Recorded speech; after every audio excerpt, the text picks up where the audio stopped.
Hi, I'm Pete Yamamoto, and I was a tenant at the I Hotel, but I wasn't like, I was 20 years old at the time. And I, uh, I wasn't in the forefront of organizing. And I didn't even know about what the hotel was all about when I first moved in. I just needed a place to stay because I was working at the time. And uh, So I had a nervous breakdown in the hotel, so I wasn't like a real organizer, but I did stay there for 3 years, and I didn't move, and I stayed there with monos. So I'm a writer now, and I wrote these poems. I'm going to read two poems. One of them is about the I Hotel, and it's called, And the Carabao Lifts Its Great Head from the Mud. The aroma of fish and chicken adobo cooking, wafting from the community kitchen of the I Hotel. The year is 1976. The electrical burners in a row, the big stainless steel communal sink, the counter space, the white painted walls, an open window out to the light well at the end of the narrow room. Elderly monongs pad around this kitchen in slippers and terry cloth or flannel bathrobes, pajama bottoms peeking out from beneath, brown wrinkled faces and gnarled hands. Claudio Domingo is holding a skillet and standing stoically. Soria trundles about with a pipe in his mouth. Short and serious Agnes checks his boiling tea kettle. I am cooking a pot of rice, Japanese short grain rice bought in Japantown. So proud am I that I can cook on these undependable and uncontrollable electrical burners. I stand among these elderly monongs. Down the hall, Joe Dionitz is in his tiny hotel manager's office, seated in his white sleeveless undershirt, intently watching the soaps on his TV. And Joe Bangayan lounges in his doorway adjacent to the kitchen, a beer in his hand and alcohol on his breath. He leers to a mouth with one gold front tooth. Upstairs, deaf monong Felix Eisen plays with his black cat. He remembers his youth as an organizer in the agricultural fields of California. This is the great international hotel and its tenants. Such a great battle of glory and strength of the frail monongs, pushed so they could go no further. They steadfastly resisted eviction and fought alongside the young supporters for the home in the last block of Manila town. One must never forget their unity and their courage, individually weak but together a mighty fist. I can still see pugnacious Frankie de los Reyes standing with his leather jacket, black watchman's knit cap and cane, and Wahat Tampao with his noble tribesman's facial features, a shock of gray hair combed back and standing straight-backed, fishing pole in hand and black rubber wading boots. Hailing from Luzon, Mindanao, and Palawan, among others, traveling through Watsonville, Sacramento, Fresno, Seattle, and San Francisco, these working-class Filipino men, now retired from work in the agriculture, canneries, merchant marine, and the hotels, lay their head to rest on their pillows in lonely hotel rooms of the old I Hotel, the community including the Lucky M Pool Hall across the street, Silver Ring Cafe, Star Lunch, and Mabuhay Gardens. And the Carabao lifts its great head from the mud, dripping water from its nose. Long live the I Hotel.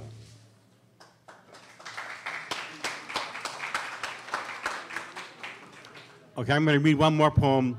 Al Robles was a young poet at the time who came to the I Hotel and did a lot of social work with the monongs and also wrote poetry and was a participant in the currency workshop. He's passed a few years back, but he is remembered. And I wrote a poem for him. His story is inextricably bound up with that of the I Hotel. And so when I read this poem for Al, it's also a poem about the I Hotel and Manila Town. The poem is called Beef Stew May Be Tripe. I cry tears of loss and pain for you, Al. My tears always fall from tight clenched eyes like a light spring rain in a lush forest jungle, prelude to a spring monsoon torrent rain in the Pacific and South Asia. It hurts so much inside. Al, I can't believe that we have lost you. Never again to rap with you, talk story, or break bread with you. The crispy skin of the lechon, to hear you say, "It's going to be all right," or "Love you, brother," and hug you when we parted. To see your high forehead and glasses above a gray mustache and beard, your straight body unbent, unbroken. You seemed a young 68 years, though you were really 79. How many friendships, how many connections with us of yours. We are mourning you, Al. We are grieving. Manong Tony says you are still in the hospital. The counter girl at Happy Donuts already told him that you had passed. You are rapping with the Manongs of the I Hotel, with Manong Felix Eisen and Manong Claudio Domingo. Soria is with you with his cooking pots. Agnes and Manong Walhat Tampao too. Is Joe Dionis coming after you waving his pistol? And Sammy the flower man with his stolen blossoms? And Manong Freddy with his banjo? You are there with them again now, Al. You are there with them laughing at us or with us, gently asking if we have had our breakfast yet, remembering the stained counters and lazy flies of Silver Wing Cafe and Star Lunch. You are there with the Pinoys of Lucky M Pool Hall, lounging in dark corners, hovering over green felt pool tables with slender cues in their gnarled hands and their felt hats and naked light bulbs. You are there watching the Monongs line up to be seen by the young Pinay nurse at Manila Town. We talked about the fine young sisters in our lives too. You, me, Lucikia, and Lamanta at Manila Town, talking about my stacks of hardbound journals, talking about the fine young sisters in our lives. I remember the old I Hotel, me, an itinerant young man college dropout worker, the low-faded green wood bench in front of the I Hotel, a bag of chashu bao in my hand, thoughtfully munching. You passed by on your way to the original Old Kearney Street workshop to see, what were their names? Jim Dong, Nancy Hom, Leland Wong, Presco Tabios, Norman Gio, Jimmy Yee, Richard Lee Kong, Doug Yamamoto, Crystal Huey, Dennis Taniguchi, Lou Sakia, Judy Logan, George Leong, Dean Tom, Nelson Yee, Sachiko Nakamura, Brenda Aoki, Jenny Lim, Russell Leong, Geraldine Kudaka, Bob Shang, and so many more. You remember the Monongs to the youth, to the Vadio kids in the South of Market schools and youth groups, telling the stories of salmon fish head soup and Stockton taxi dances with pomade hair, floor-chime shoes, and blondies. My immigrant restaurateur friend says, your friend in heaven looking down at you now. He want you look happy. Yes, Al, you want me to look happy? Sadness is falling away to emptinesses and lonelinesses without you anymore, Al. Like when we lost brother Bill Sorrow, too. What are we going to do now, Al? Who's going to round up the old-timers? And who's going to get together the poets? And who's going to make the festivals a happening place? Who's going to point out those fine points of humanity and struggle? The old Pinoy in the wheelchair living in the Mission District, he doesn't know you're gone. Denise, a homeless old lady living on Clement Street, she doesn't know you're gone. Who's going to tell all your elderly friends locked up in their lonely hotel rooms? Who's going to publish all your stories of the Monong that you hold in your mind? You're gone away like a wispy trailing wind. We already miss you too much, and already you are forgotten because you aren't here to speak for yourself. But I don't forget you, like I don't forget the brother Bill Sorrow. Do you remember the three of us at Tule Lake Pilgrimage? Bill Sorrow, me, and you? 3 crazy MFers in the back of the bus. Stone-crazy artists and lovers and third world revolutionaries.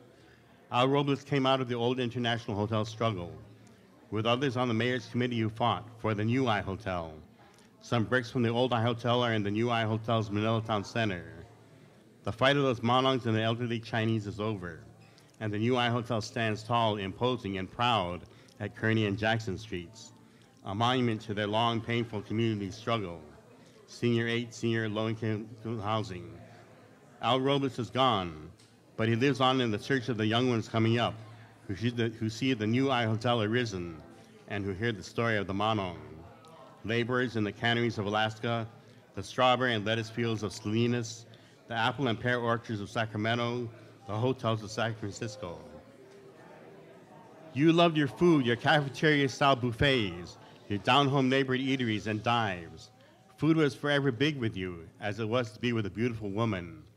Al, I miss your zen-like rapping, out there yet controlled, with a method to your madness, wisdom in a few words and observances, and always that warmth, that love that is so typical of you, Al. It's a stereotype to say it, but that love of the people, the young and the old, the good and the not so good, like a beef stew of life, maybe tripe, or a spaghetti with eggs over easy at Pork Chop House on a quiet, foggy San Francisco morning, give way to the brave one sunshine of a new spring day. And you, Al, thank you.